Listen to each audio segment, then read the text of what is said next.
Hello, my name is Tobias and I'm gonna present to you my project, new PixelPad.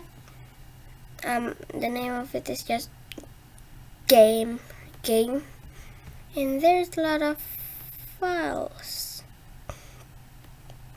Okay, so I made it like from the game, the hanging, the flag, the boom sound, and the loop is import random.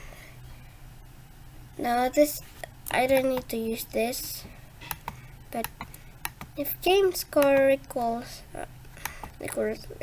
more than 100, so set room to M.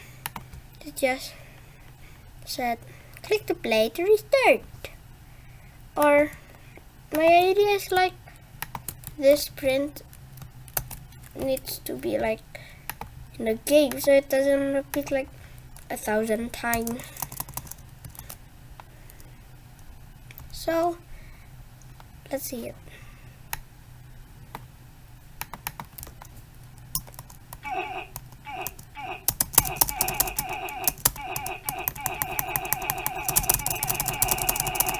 It does work.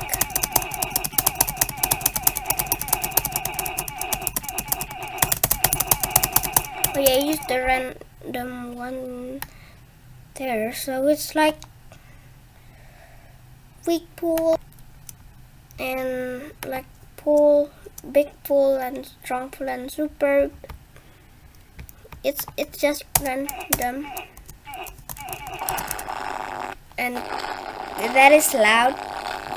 Click to play, click play to restart, and that's it. Thanks for watching my presentation. Bye.